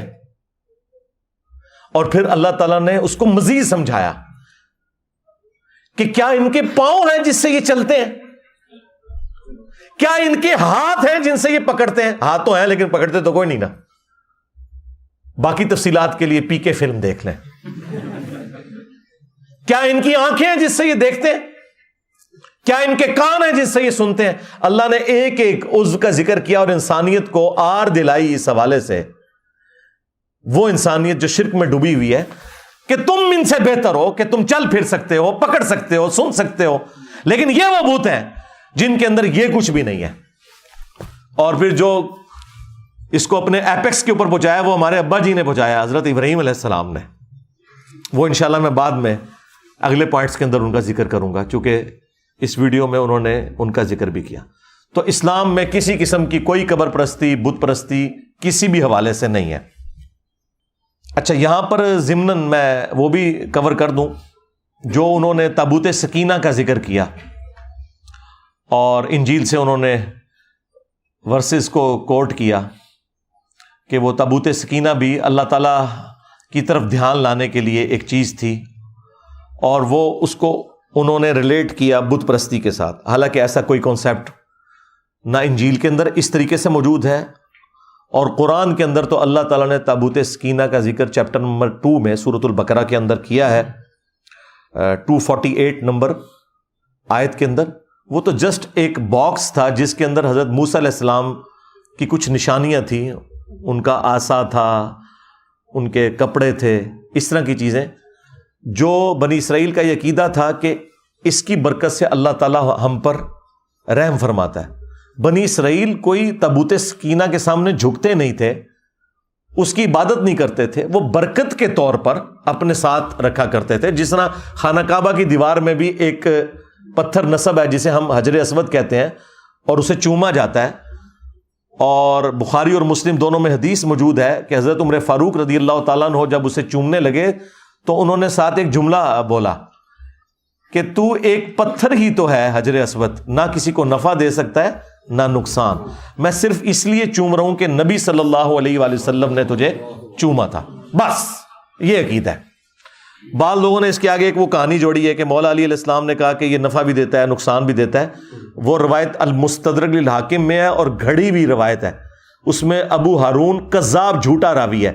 لیکن اگر اس کی بھی کوئی تعویل کرتا ہے تو وہ اس اعتبار سے ہے جو جامع ترمذی کے اندر موجود ہے کہ یہ جنتی یاقوت تھا اور لوگوں کے گناہوں کی نحوست کی وجہ سے یہ بلیک ہو گیا، اور جو لوگ بھی وہاں اسے چومتے ہیں قیامت کے دن اللہ کے حضور وہ گواہی دے گا لوگوں کی نیکی کی. بس اس سے زیادہ کوئی ذکر موجود نہیں ہے کہ وہ کسی کو نفع نقصان دے سکتا ہے. تو گواہی کیا صرف حجر اسود دے گا؟ اس پلانٹ ارتھ پہ ہر وہ حصہ زمین کا جس پہ آپ نماز پڑھتے ہیں، اللہ کی یاد کرتے ہیں، یا آپ نے کسی انسان کے ساتھ نیکی کی ہوئی ہے، وہ ہر چیز قیامت کے دن آپ کے اعمال کی گواہی دے گی. یہ کوئی حجر اسود کی خصوصیت نہیں ہے صرف. لہٰذا اس طرح کے پتھروں کے کانسیپٹ نکالنا اور یہ اس طریقے کے نگینے بھی پہننا، یہ عقیق ہے اور یہ فلاں کر دیتا ہے. بھائی جو جنت کا یاقوت ہے حجر اسود، وہ کسی کو نفع نقصان نہیں دے سکتا، تو دنیا کے تو پتھر شاہی کوئی نہیں. ہاں، اگر اللہ کا جنت سے بھیجا ہوا پتھر الٹا اس نے کیا نفع نقصان دینا تھا، اس نے اپنے اوپر اثر لے لیا ہے کہ انسانیت کے گناہوں کی وجہ سے وہ سیاہ ہو گیا. جب اترا تھا تو وہ سفید تھا. تہاڈی نوزت پی گئی ہوتے تھے. تو یہ بالکل کانسیپٹ اسلام کے اندر اس طرح کا کوئی نہیں. تابوت سکینہ آپ خود پڑھ کے دیکھ لیں, اس سے زیادہ کوئی کانسیپٹ نہیں تھا. اور چونکہ یہ بنی اسرائیل کے ساتھ ریلیٹڈ ہے, موسیٰ علیہ السلام کی یادیں تھیں تابوت سکینہ میں, تو موسیٰ علیہ السلام کا ذکر اللہ تعالیٰ نے سورۃ الاعراف کی آیت نمبر 138 میں کر دیا. آپ نے اسپیسیفکلی موسیٰ علیہ السلام اور تابوت سکینہ کا ذکر کیا, تو قرآن میں تو پوری تفصیل آئی ہے کہ موسیٰ علیہ السلام جب اپنی قوم کو لے کر نکلے اور شام کی سرزمین کی طرف سفر اختیار کیا, راستے میں انہوں نے جب سمندری جھیل کو عبور کیا, اس زمانے میں وہ چھوٹی چھوٹی سمندری جھیلیں تھیں, پھر بعد میں انہی کو جوڑ کے تو نہر سوئز اب بنا دی گئی ہے. دنیا کی 30% تجارت اسی نہر کے ذریعے ہو رہی ہے. تو جھیل کو جب کراس کیا تو سورۃ الاعراف آیت نمبر 138 میں آیا کہ جب ان کی قوم نے, ایک ایسی قوم سے ان کا گزر ہوا کہ جو بتوں کے اوپر دھیان کیے ہوئے بیٹھے تھے, تو انہوں نے کہا موسیٰ آپ بھی ہمارے لیے کوئی اللہ کا بت مقرر کر دیں کہ ہم اس پر دھیان کر کے بیٹھیں. تو موسیٰ علیہ السلام نے کہا کہ میں اس جاہل قوم سے اللہ کی پناہ میں آتا ہوں کہ ان لوگوں نے اللہ کا بت مان لیا. اور پھر جب موسیٰ علیہ السلام کوہ طور پہ گئے تو پیچھے انہوں نے وہ ایک بچڑا بنا بھی لیا زیورات کو جمع کر کے. پھر اس بچڑے کے ساتھ جو حضرت موسیٰ علیہ السلام نے کیا, اس کے ٹکڑے ٹکڑے کروائے اور اس کو پانی میں بہا دیا. یہ سارے کا سارا ذکر قرآن حکیم کے اندر موجود ہے. لہٰذا موسیٰ علیہ السلام نے اگر کوئی کانسیپٹ دیا تھا بت پرستی کا, تو یہ بالکل ان پہ جھوٹ ہے. انہوں نے تو اللہ کا بت نہیں بنانے دیا, تو تابوت سکینہ کیسے بت بنا سکتے تھے وہ؟ یہ بالکل جھوٹا الزام ہے. اور اسی کانٹیکسٹ میں ایک حدیث جامعہ ترمذی میں موجود ہے کہ ہمارے محبوب علیہ السلام کے چند اصحاب آپ کے ساتھ تھے. غزوہ حنین کے موقع پر ایک درخت کے پاس سے گزرے جسے ذات انواد کہا جاتا تھا, جہاں مشرکین عرب اپنا اسلحہ لٹکاتے تھے اور ان کا یہ عقیدہ تھا کہ جو یہاں پہ اسلحہ ٹچ کرتا ہے اسے جنگ میں فتح ہوتی ہے. فتح پھر بھی کوئی نہیں ہوئی, حنین وہ ہار ہی گئے مسلمانوں سے. تو چند اصحاب نے کہا یا رسول اللہ آپ بھی ہمارے لیے کوئی درخت مقرر کر دیں جس سے ہم برکت حاصل کریں. انہوں نے کوئی اللہ کا بت نہیں مانگا تھا, انہوں نے برکت کے لیے ایک چیز مانگی. تو نبی علیہ السلام نے فرمایا سبحان اللہ, اللہ پاک ہے, تم نے تو مجھ سے وہی ڈیمانڈ کر دی جو موسیٰ کے اصحاب نے کی تھی. پھر نبی علیہ السلام نے سورۃ الاعراف کی آیت نمبر 138 جو میں نے بیان کی ہے تلاوت کی, اور پھر آپ نے فرمایا اس ذات کی قسم جس کے قبضے قدرت میں میری جان ہے, تم بھی اگلے لوگوں کے طریقے پہ چل پڑو گے. اور پھر اگلی پوری حدیث بخاری مسلم میں موجود ہے, قدم با قدم بالشت بر بالشت, حتیٰ کہ اگلے لوگوں میں سے کوئی گوہ کے سوراخ میں داخل ہوا تو تم بھی یہی کام کرو گے. صحابہ کرام نے پوچھا کہ اگلے لوگوں سے مراد کیا جیوز اور کرسچنز ہیں؟ آپ نے فرمایا اگر وہ مراد نہیں تو اور کون سے لوگ مراد ہیں؟ اور ہمارے پروفٹ نے ہمیں پہلے ہی بتا دیا کہ میری امت میں بھی یہ خرابیاں آئیں گی, لیکن ان کا تعلق نہ مجھ سے ہے نہ کسی پیغمبر کے ساتھ ہے. لہٰذا آج پریکٹیکلی اگر آپ کو کہیں مسلمان کسی قبر کے آگے گھیرے پڑے نظر آ رہے ہیں اور ہندو ان کے اوپر اعتراض کرتے ہیں کہ ہم کھڑا کر کے پوجتے ہیں, تم لٹا کے پوجتے ہو, تو ہم ان کو بتائیں گے کہ نہ اسلام میں یہ کھڑا کر کے کسی کو پوجنے کی اجازت ہے, نہ لٹا کے پوجنے کی اجازت ہے, ورنہ اس پلانٹ ارتھ پہ سب سے متبرک قبر تو رسول اللہ کی قبر ہے صلی اللہ علیہ وآلہ وسلم. اور مسند احمد میں حدیث ہے, حضور دعا کرتے ہیں اللہم لا تجعل قبری وثنا یعبد, اے اللہ میری قبر کو وہ بت نہ بننے دینا کہ لوگ اس کی پرستش شروع کر دیں. ہمارے نبی علیہ السلام تو اپنی قبر کو بھی بت کہہ رہے ہیں اگر پرستش شروع ہو جائے. وہ قبر مبارک جو ہمارے ماں باپ اولاد سب سے بڑھ کر ہمیں محبوب بھی ہے, اور اس قبر کی حاضری ہر مسلمان کے دل کی خواہش بھی ہے.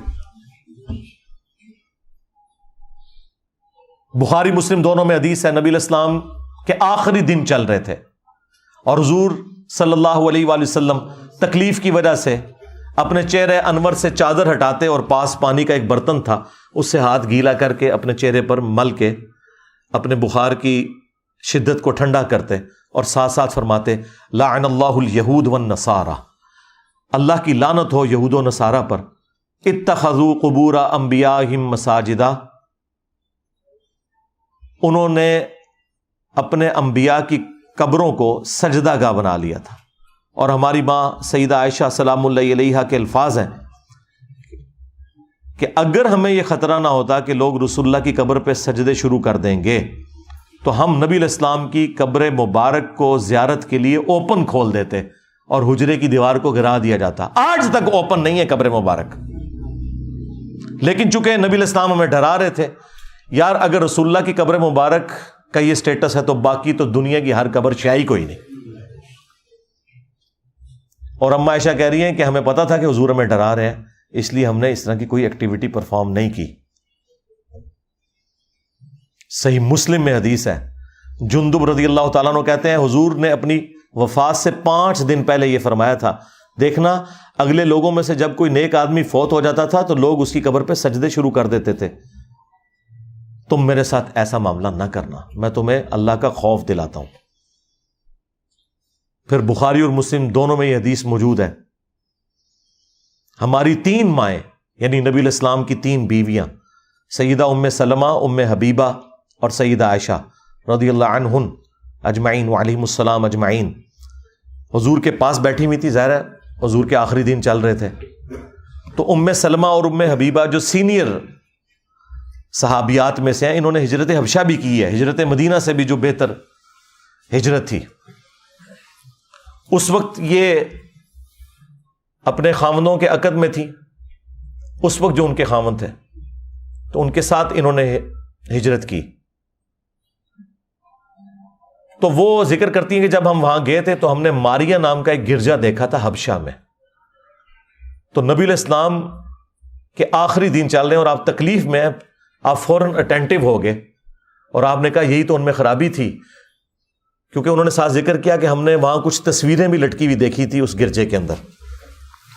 آپ علیہ السلام نے فرمایا یہی تو ان میں خرابی تھی کہ یہود و نصارہ میں جب کوئی نیک آدمی فوت ہو جاتا تھا یا پیغمبر تو اس کی قبر پہ تصویریں لٹکا لیتے تھے، پھر آہستہ آہستہ وہاں پہ سجدے شروع کر دیتے تھے. قیامت کے دن یہ لوگ بدترین مخلوق بنا کے اللہ کے حضور اٹھائے جائیں گے. جناب اسلام میں تو پیغمبروں کا کوئی بت نہیں تو بابے دشاہی کوئی نہیں. ہاں اگر پیغمبروں کا بت نہیں ہے تو اللہ تعالیٰ کے بت کے بارے میں تو کوئی سوچے بھی نہ. لہذا بت پرستی خواہ خدا کا بت بنایا جائے یا کسی پیغمبر کا، اسلام میں ٹوٹلی یہ کفر ہے. یہ کانسیپٹ میں نے کلیئر کر دیا الحمدللہ. علمی پوائنٹ نمبر 8 تھرڈ لاسٹ، قصے آدم اور ابلیس کے حوالے سے بھی دھروو راٹھی نے تفصیلی گفتگو کی، لیکن وہی سب جو جیوز اور کرسچنس کے ہاں پایا جاتا ہے وہ بیان کیا اور عجیب بےہودہ قسم کی تصویریں بھی اس میں دکھائیں. اس کی وجہ سے کچھ مسلمان ان سے ناراض بھی ہوئے. وہ ناراض ہونے کی ضرورت اس لیے نہیں ہے کہ وہ جیوز اور کرسچنس کے اندر وہ سب کچھ چل رہا ہے. ہاں ہمارے لیے تکلیف دہ چیز ضرور ہے، لیکن یہ ان کا عمل کسی بدنیتی کے اوپر مبنی نہیں ہے. انہوں نے ایکسٹراپولیٹ کر لیا شاید اس کو، تو اسلام کا ان تصویروں کے ساتھ کوئی تعلق نہیں، نعوذ باللہ.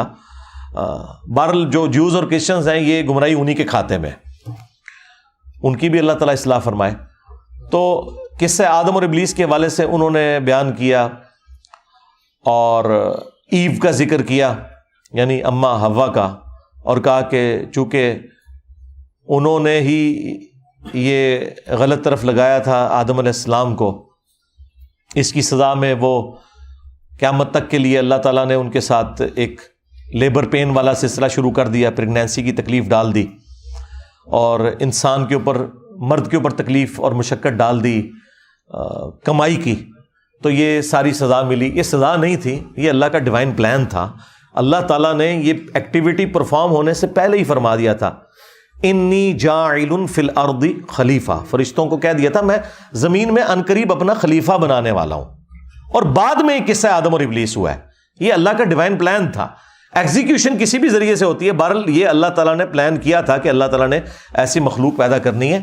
تو یہ اللہ تعالیٰ نے ہمارے ساتھ چیزیں جوڑی ہوئی ہیں، یہ اللہ کے ڈیوائن پلان کا حصہ ہے.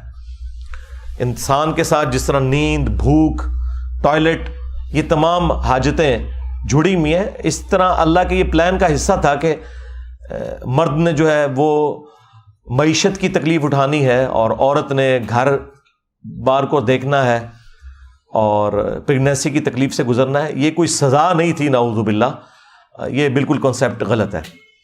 پھر اس میں جو انہوں نے بیان کیا کہ وہ سانپ کی شکل میں آیا، اسلام میں کوئی ایسی بات نہیں کہ سانپ کی شکل میں گیا.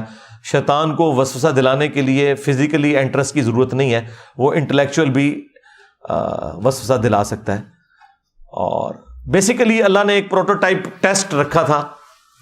دیکھیں سب طرف جنت میں جانے کی اجازت تھی سوائے ایک درخت کے. یہ کنسپٹ تھا کہ دنیا میں بھی چند چیزیں حرام کروں گا, باقی چیزیں جائز ہوں گی, حرام سے بچنا ہے. اور وہ حرام بھی دنیا میں ہوں گی, آخرت میں انعام کے طور پہ وہ چیزیں مل جائیں گی. جس طرح مرد کے لیے سونا حرام ہے, آخرت میں ملے گا. مرد کے لیے دنیا میں 4 سے زیادہ بیویاں کرنا حرام ہے, آخرت میں یہ کوئی اس طرح کی کوئی ریسٹرکشن نہیں ہے. دنیا کے اندر آپ نے اس طرح کے معاملات کو لے کے چلنا ہے. یہ چیزیں تھیں, تو اس میں کچھ چیزیں ان سے غلوف کے درجے میں بیان ہوئی, وہ اسلام کا کنسیپٹ نہیں ہے, ہم اسے ٹوٹلی کنڈیم کرتے ہیں. اسلام کے اندر قصہ آدم اور ابلیس قرآن کے اندر 7 دفعہ ہے. سورۃ البقرہ کے اندر, سورۃ الاعراف کے اندر, سورۃ الحجر کے اندر, سورہ صاد کے اندر, سورہ بنی اسرائیل کے اندر, سورہ طٰہٰ کے اندر اور سورۃ الکہف کے اندر. 7 جگہ اللہ تعالیٰ نے اس واقعے کو بیان کیا. اس میں سورۃ الاعراف ذرا تفصیل کے ساتھ ہے, لیکن ہر جگہ تثنیہ کے صیغے سے بات ہوئی ہے. عربی میں جمع 3 سے شروع ہوتا ہے, سنگولر یعنی واحد, اس کے بعد تثنیہ یعنی 2 کا صیغہ. جیسے واحد کا صیغہ ہے مشرق اور مغرب, اور تثنیہ کا صیغہ ہے مشرقین اور مغربین, 2 مشارق, 2 مشرقیں اور 2 مغرب. اور جمع کا صیغہ ہے مشارق اور مغارب, 2 سے زیادہ مشرقیں اور 2 سے زیادہ مغربیں. 360 مشرق اور 360 کے قریب یا 365 کہہ لیں مغرب ہوتے ہیں نا. روزانہ ہلکا سا سورج ٹلٹ ہو کے طلوع ہوتا ہے ود رسپیکٹ ٹو زمین. وہ سائنٹیفک پوائنٹ آف ویو سے نہیں میں بات کر رہا, یعنی کامن آبزرویشن کے پوائنٹ آف ویو سے بات کر رہا ہوں. تو 365 مشرق ہوتے ہیں اور 365 مغرب. تبھی تو گریجولی سردیوں میں یہاں سے سورج نکل رہا ہوتا ہے, یہ میرے پیچھے اس اینگل پہ مغرب ہے, تو آپ گرمیوں میں دیکھیں تو آج کل یہاں پہ آ چکا ہوگا سورج, پھر اس کا ٹریک لمبا ہو جاتا ہے. ود رسپیکٹ ٹو زمین کی میں بات کر رہا ہوں, ورنہ سورج نہ تو نکلتا ہے نہ غروب ہوتا ہے. تو قرآن حکیم میں قصہ آدم اور ابلیس میں تثنیہ کا صیغہ آیا ہے. ان دونوں نے یہ کیا, ان دونوں نے یہ کیا, ان دونوں کے ساتھ یہ ہوا. کہیں ایک جگہ بھی ایسی نہیں ہے جہاں پہ اللہ تعالیٰ نے حضرت حوا کو, ایو کو سنگل آؤٹ کیا ہو کہ یہ ایو نے سارا کام خراب کیا ہے. دونوں نے کیا. تو اسلام میں بالکل ایسا کوئی کانسیپٹ نہیں ہے, نعوذ باللہ من ذالک, کہ یہ حضرت آدم علیہ السلام اس میں بری ذمہ ہے اور یہ سارا قصور جو ہے وہ ایو کا ہے. اسلام اس کانسیپٹ کو نہیں مانتا. ہاں مشورہ اگر دینے والی بات ہے وہ الگ بات ہے, کیا تو حضرت آدم علیہ السلام نے اپنی مرضی سے. صحیح بخاری میں یہ ضرور آتا ہے کہ مشورہ دیا تھا سیدہ حوا نے, لیکن کیا تو مرضی سے نا. وہ تو کوئی مرد بھی دوسرے مرد کو غلط مشورہ دے سکتا ہے, لیکن جب کوئی کرتا ہے تو وہ اپنی ول سے کرتا ہے, کوئی کان سے پکڑ کے نہیں کیا کسی نے. اسی لیے اللہ تعالیٰ نے سنگل آؤٹ کبھی بھی نہیں کیا, بلکہ ایک جگہ پر اللہ تعالیٰ نے آدم علیہ السلام کو سنگل آؤٹ ضرور کیا ہے, لیکن پورے قرآن میں کہیں ایو کو سنگل آؤٹ نہیں کیا. ہمیشہ تثنیہ کے صیغے سے بات ہوئی ہے کہ ان دونوں نے کیا, ان دونوں نے یہ کیا, ان دونوں کے ساتھ یہ ہوا. تثنیہ کے صیغے کے ساتھ بات ہوئی ہے, واحد کے صیغے کے ساتھ بات نہیں ہوئی. باقی جو اسلام میں ماں باپ کا کانسیپٹ ہے عزت کا, وہ صرف اس وجہ سے نہیں ہے کہ ماں باپ مشقت اٹھاتے ہیں اولاد کے لیے, بلکہ اللہ تعالیٰ نے یہ ڈیوائن حق اپنی طرف سے رکھا ہے. قرآن حکیم میں 4 جگہ اللہ تعالیٰ نے توحید کے بعد ماں باپ کے حق کا ذکر کیا ہے. ٹاپ آف دا لسٹ جو 10 کمانڈمنٹس آئی ہیں سورہ بنی اسرائیل میں, جو قرآنک ورژن آف 10 کمانڈمنٹس ہیں, اس کے سٹارٹ میں آیا وَقَضَىٰ رَبُّكَ أَلَّا تَعْبُدُوا إِلَّا إِيَّاهُ, اور تمہارے رب نے یہ بات طے کر دی تھی کہ مت پوجنا کسی کو سوائے اس کے, وَبِالْوَالِدَيْنِ إِحْسَانًا, اور والدین کے ساتھ احسان کرنا. اور پھر یہاں پہ نہیں روکا, پھر فرمایا کہ اگر بڑھاپے کی حالت میں تم ان دونوں کو پاؤ اپنے پاس یا کسی ایک کو بھی تو انہیں اف بھی نہ کہنا اور اپنے کندھے عاجزی کے ساتھ جھکا کے ان کے سامنے رکھنا اور ان کے لیے دعا کرتے رہنا، رب ارحمہما کما ربیانی صغیرا، اے رب ہمارے جس طرح بچپن میں کچھ بھی نہیں تھا، کوئی طاقت نہیں تھی میرے میں اور میرے ماں باپ نے مجھے پالا تھا، اب بڑھاپے میں یہ کمزور ہے، تو ان کے اوپر رحم فرما، آمین۔ تو یہ کانسیپٹ ہے اسلام میں، الحمدللہ۔ اور ساتھ ہی ساتھ جو یہ حضرت آدم علیہ السلام کے ذریعے انسانیت کا سلسلہ شروع ہوا، اس کا مقصد وہ اللہ تعالیٰ نے سورہ ہود میں اور سورۃ الملک میں بیان کیا، لِيَبْلُوَكُمْ أَيُّكُمْ أَحْسَنُ عَمَلًا۔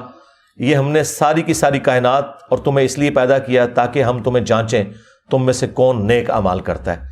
قیامت کے دن جو نیک اعمال کرنے والے ہیں ان کے لیے جنت اور جو برے اعمال کرنے والے ہیں ان کے لیے جہنم۔ اللہم اجرنا من النار۔ علمی پوائنٹ نمبر 9، وہ سیدنا نوح علیہ السلام کے طوفان سے متعلق جو انہوں نے کہا کہ نوح علیہ السلام کا طوفان اس لیے آیا کہ اللہ تعالیٰ کو ریگریکٹ ہوا، اللہ تعالیٰ کو پشیمانی ہوئی، نعوذ باللہ، کہ میں تو انسانیت پیدا کر کے ایک قسم کا پچھتا رہا ہوں اس حوالے سے کہ یہ تو سارے کے سارے جو ہے وہ گمراہی ہو گئے ہیں۔ حالانکہ اللہ تعالیٰ کے علم میں یہ ساری باتیں تھی کہ کیا ہوگا، وہ تو اللہ کے ڈیوائن پلان کا حصہ ہے۔ اللہ نے قرآن میں واضح کہہ دیا، وَلَقَدْ ذَرَأْنَا لِجَهَنَّمَ كَثِيرًا مِّنَ الْجِنِّ وَالْإِنسِ، بے شک جنوں اور انسانوں کی اکثریت جہنم میں ہی جانے والی ہے۔ یہ اللہ کو بھی پتا تھا، کوئی اللہ تعالیٰ کو پشیمانی نہیں ہے، کیونکہ جہنم میں تو انسانوں نے جانا ہے، اللہ تعالیٰ تو بے نیاز ہے، اپنے کرتوتوں کی وجہ سے جانا ہے۔ اللہ کی طرف سے کوئی زیادتی نہیں ہے، اللہ نے پیغمبروں کے ذریعے حق کا حق ہونا اور باطل کا باطل ہونا بتا دیا ہے، اور اس سے بھی پہلے ہماری انسٹنکٹ میں رکھ دیا ہے، ہماری جبلت میں۔ ہر انسان خواہ اس تک پیغمبر کی دعوت پہنچی ہو یا نہ پہنچی ہو، جھوٹ بولنے کو وہ برا سمجھتا ہے، سچ بولنے کو اچھا سمجھتا ہے، کسی کو دھوکہ دینے کو وہ برا سمجھتا ہے، کسی کے ساتھ خیر خواہی کرنے کو اچھا سمجھتا ہے۔ ہالی ووڈ کی فلم میں بھی اینڈ پہ سچ کی جیت دکھائی جاتی ہے، کیوں؟ یہ ہماری انسٹنکٹ کے اندر موجود ہے کہ ہم نے سچ کا ساتھ دینا ہے۔ اس کی وجہ سے اگر پیغمبروں کی دعوت نہ بھی پہنچے تب بھی انسان اکاؤنٹیبل ہے اللہ تعالیٰ کی بارگاہ میں۔ تو یہ کانسیپٹ جو ہے ریلیجن کا وہ بالکل کرسٹل کلیئر ہے۔ لہٰذا نوح علیہ السلام کے حوالے سے جو انہوں نے ذکر کیا، یہ علمی پوائنٹ نمبر 9 میں ان سے مس ہینڈلنگ ہوئی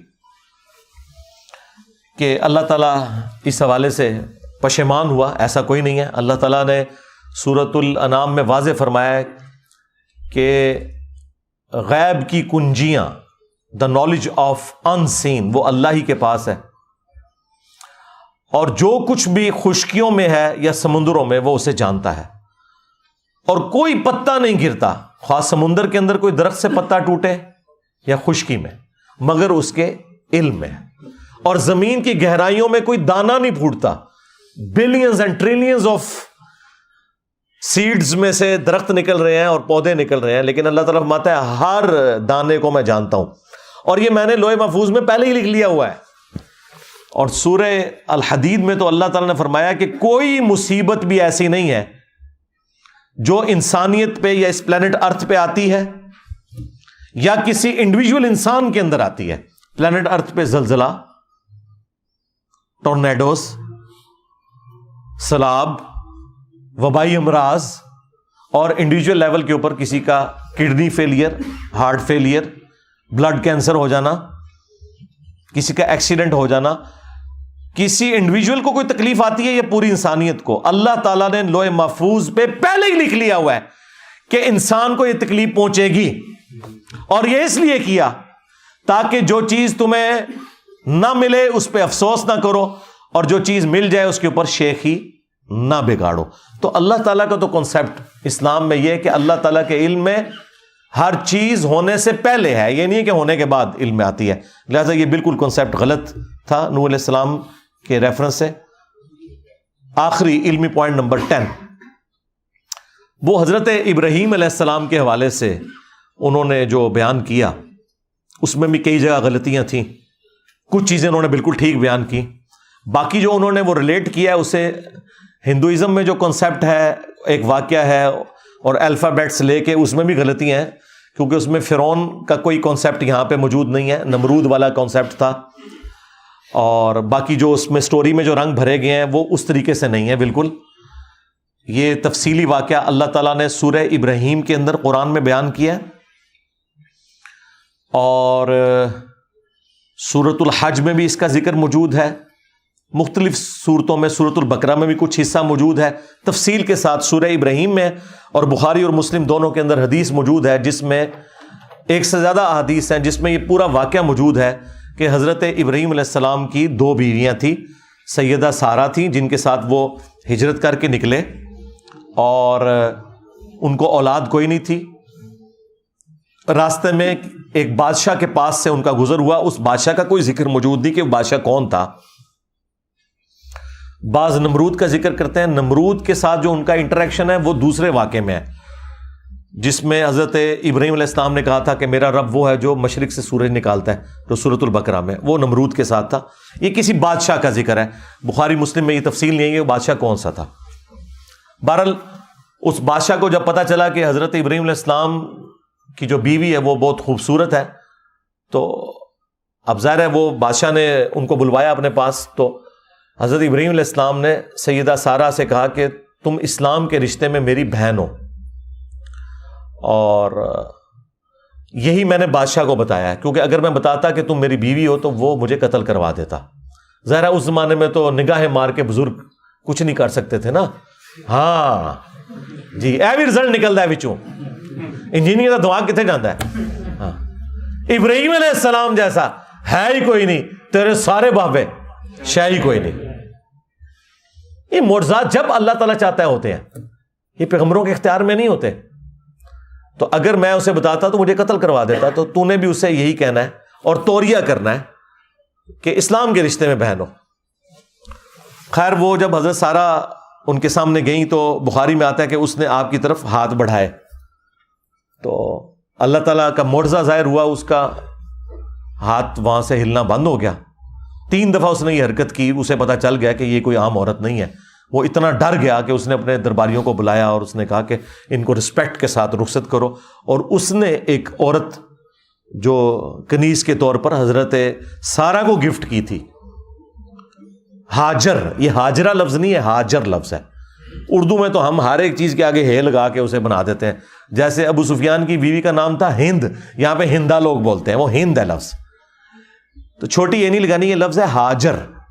وہ گفٹ کی، اور پھر حضرت سارہ نے وہ حضرت ابراہیم علیہ السلام کو گفٹ کر دی، اور وہ حضرت ابراہیم علیہ السلام کی دوسری بیوی بنی، اور ان کو اللہ تعالیٰ نے پہلے اولاد دے دی سیدنا اسماعیل علیہ السلام، جن کی نسل سے پروفٹ محمد صلی اللہ علیہ وآلہ وسلم ہے، اور بعد میں حضرت اسحاق پیدا ہو گئے حضرت سارہ کے ہاں، جن سے بنی اسرائیل ہے، کیونکہ ان کے بیٹے تھے یعقوب، اور یعقوب کا لقب قرآن میں اسرائیل آیا، اور ان کے 12 بیٹے وہ بنی اسرائیل کہلائے۔ تو حضرت اسحاق علیہ السلام عمر میں چھوٹے تھے حضرت اسماعیل علیہ السلام سے۔ باقی جیوز اور کرسچنز میں تو یہ پایا جاتا ہے کہ وہ اپنی بیوی کی وہ جیلسی فیکٹر کی وجہ سے جو سوکنوں کا ہوتا ہے، حضرت ابراہیم علیہ السلام نے سیدہ جو ہاجر تھی ان کو حرم کی سرزمین میں چھوڑا۔ اسلام میں ایسی کوئی کانسیپٹ نہیں ہے۔ ہو سکتا ہے کوئی بظاہر ایسی وجہ بن گئی ہو، وہ بظاہر تو کوئی بھی وجہ بنتی ہے، لیکن جو بخاری مسلم میں ہے اور اس کو سپورٹو قرآن میں سورہ ابراہیم میں آیت موجود ہے، اور باقاعدہ بخاری مسلم میں الفاظ ہیں کہ حضرت ابراہیم علیہ السلام نے جو سیدہ ہاجر کو اور ان کے بیٹے اسماعیل کو جب اکیلا وہ مکے کی سرزمین میں چھوڑا، جب بالکل بیابان تھا، کوئی بھی نہیں تھا وہاں پہ، اور وہ چھوڑ کے واپس ہو گئے، اب ظاہر ہے ان کا بھی دل پسیج رہا تھا، کوئی بات بھی نہیں کی، اور سیدہ جو حاجر تھی وہ پیچھے سے آواز دے کے پوچھتی رہی کہ یہ آپ ہمیں خود چھوڑ کے جا رہے ہیں یا اللہ کے حکم کے اوپر؟ تو اس بات کا جواب حضرت ابراہیم علیہ السلام نے بس دیا کہ یہ اللہ کے حکم پہ میں چھوڑ, اور کسی بات کا جواب نہیں دیا. اور دیکھیں اس عورت کا عقیدہ معاہدہ, انہوں نے کہا کہ اگر اللہ کے کہنے پہ آپ نے چھوڑا ہے نا تو وہ ہمیں خوار نہیں ہونے دے گا یہاں پہ, پھر آپ جا سکتے ہیں. ٹھیک ہے, یہ عقیدہ آپ دیکھیں کیسا, یعنی پیغمبر کی بھی حاجت نہیں رہی, جو ہسبینڈ بھی تھا جب انہوں نے یہ کہا کہ اللہ کے کہنے پہ چھوڑا ہے تو بس پھر وہ بخاری مسلم میں آیا کہ اللہ تعالیٰ نے جبرائیل علیہ السلام کو بھیج کے وہ زمزم کا پانی وہاں سے جاری کر دیا ان کے لیے. وہ چشمہ آج تک جاری ہے مکے کی سرزمین میں. اور پھر حضرت ابراہیم علیہ السلام کی دعائیں ہیں سورہ ابراہیم کے اندر, دیکھ لیں بیابان تھا, دنیا کا ہر فروٹ وہاں پہ پہنچ جاتا ہے. اتنے ٹورسٹ کسی جگہ بھی نہیں اتنے ملکوں کے جاتے ہیں جتنے مکے کی سرزمین میں جاتے ہیں. یہ حضرت ابراہیم علیہ السلام کی دعاؤں کا ایک سلسلہ, اور آج تک اس زمانے میں بھی 4 سے 5 ملین لوگ, 40-50 لاکھ لوگ حج کرتے ہیں. سنت ابراہیمیہ ہم اسے کہتے ہیں. دیکھ لیں, قربانی کو ہم سنت محمدیہ نہیں کہتے, سنت ابراہیمی کہتے ہیں, کیونکہ ہمارا دین دین ابراہیمی ہے. محمد رسول اللہ صلی اللہ علیہ وآلہ وسلم کے جد امجد ابراہیم علیہ السلام, ملت ابیکم ابراہیم, پیروی کرو اپنے باپ ابراہیم کی ملت کی. ہوا سماکم المسلمین من قبل وفی ھذا, جنہوں نے قرآن کے نزول سے پہلے ہی تمہارا نام مسلم رکھ دیا تھا, اور اللہ نے بھی اس کتاب کے اندر تمہارا نام مسلم رکھا ہے. تو یہ پورے کا پورا واقعہ موجود ہے. کوئی حضرت ابراہیم علیہ السلام نے کوئی وہ بیویوں کی لڑائی ختم کرنے کے لیے کام نہیں کیا. یہ تو ظلم پہ مبنی ہے نعوذ باللہ, کہ حضرت ابراہیم علیہ السلام اللہ کی اجازت کے بغیر ہی ایسی جگہ کے اوپر جہاں پہ کوئی بھی نہیں ہے اپنے بیوی بچوں کو مرنے کے لیے ریگستان میں چھوڑ دیتے. نعوذ باللہ, ایسی کوئی بات نہیں تھی. یہ ان کی طرف بالکل غلط بات منسوب کی گئی ہے. اسلام میں ایسا کوئی کانسیپٹ موجود نہیں ہے. باقی جو بتوں کو توڑنے کا ذکر ہے وہ سورۃ الانبیاء کے اندر تفصیل کے ساتھ آیا ہے, اور وہ انہوں نے اس میں ذکر کیا کہ قرآن میں موجود ہے چیپٹر نمبر 21 کے اندر, کہ ابراہیم علیہ السلام نے سارے بت توڑے اور اینڈ پہ کلہاڑا رکھ دیا بڑے بت کے کندھے پر, اور توریہ کیا. جب انہوں نے پوچھا کہ ہاں بھائی یہ کس نے کیا ہے, تو لوگوں نے کہا کہ وہ ایک نوجوان لڑکا ہے, ایک چھوکرا جس کے بارے میں ہم نے سنا اسے ابراہیم کہا جاتا ہے, وہ یہ باتیں کرتا تھا, بلاؤ اس کو. جب بلایا گیا تو حضرت ابراہیم علیہ السلام نے توریہ کیا. جب انہوں نے پوچھا کہ تم نے یہ کیا, تو حضرت ابراہیم علیہ السلام نے کہا کہ ان کے بڑے سے پوچھو, یعنی اگر یہ بولتا ہے تو پوچھو اس سے. اور کلاڑا اس کے اس پہ رکھا ہوا تھا, یعنی وہ دونوں مطلب کنوے کر دیے, جھوٹ بولے بغیر. توریہ پھکی دے دی, اینٹی وینم دے دیا. سمجھ رہے ہیں نا, سمجھ رہے ہیں نا, یہ وہ کیا انہوں نے. یہ پھکی کا اگلا ورژن ہے, سمجھ رہے ہیں نا. ہاں, اسی اصول اور مبادی پہ الزامی جواب. تو وہ انہوں نے پھر کہا کہ تمہیں تو پتہ یہ بولتے نہیں ہیں. پھر انہوں نے کہا کہ اف ہے تمہارے اوپر اور جن کی تم عبادت کر رہے ہو, انتم وآباؤکم فی ضلال مبین, تم بھی اور تمہارے سارے آباء و اجداد بھی کلی گمراہی میں تھے. لوگ کہتے ہیں انجینئر صاحب وہ اللہ تعالیٰ نے موسیٰ علیہ السلام کو بھیجا تھا نا فرعون کے پاس, تو کہا تھا کہ ذرا ہاتھ ہلا رکھیں. ہاں, وہ اس لیے کہا تھا کہ حضرت موسیٰ علیہ السلام کا ہاتھ بڑا وزنی تھا. ہاں, وہ اسرائیل کو بھی لگا ہوا ہے, تو اس لیے ان کو کہا تھا ذرا نرمی کرنی. تو قرآن کی یہ آیت کیوں بھول جاتے ہو؟ تم ابراہیمی ہو اور مثالیں موسیٰ علیہ السلام کی ہمیں دیتے ہو, اور وہ بھی آؤٹ آف کانٹیکسٹ. موسیٰ علیہ السلام کو یہ کہنا چاہیے تھا, اللہ نے صحیح کہا کہ ہاتھ ہلا رکھنا ہے, کیونکہ ان کی طبیعت میں بہت سختی تھی. 2 بندوں کی لڑائی چھڑاتے ہوئے ایک مکہ مارا, بندہ مار دیا. ہاں, تو ایسے بندے کو تو یہی کہنا چاہیے نا کہ ذرا نرمی سے بات کرنا. اور ظالموں, انجینئر صاحب کو سنگل آؤٹ کرتے ہو تو ابراہیم علیہ السلام کو کیوں بھول جاتے ہو؟ انہوں نے تو واضح کہا کہ انتم وآباؤکم فی ضلال مبین, تم بھی تمہارے بزرگ بابے بھی سارے گمراہ تھے. اور میں آپ کو بتاؤں یہ اللہ تعالیٰ کی کرامت ہوئی مجھ پہ کہ یہ واقعہ بیان کرتے ہی فی البدی میری زبان پہ جاری ہو گیا تھا کہ بابت شاہی کوئی نہیں. پہلی دفعہ جو میری زبان پہ جاری ہوا نا وہ اس واقعے کے اوپر ہوا تھا. پھر میں نے اسے جوڑا کہ میرے نبی سا ہے ہی کوئی نہیں, تیرے بابے تھے شاہی کوئی نہیں. یہ ابراہیم علیہ السلام کا نعرہ ہے کہ بابے تھے شاہی کوئی نہیں. انتم وآباؤکم فی ضلال مبین, میں تو صرف یہ کہہ رہا ہوں کہ بابے تھے شاہی کوئی نہیں.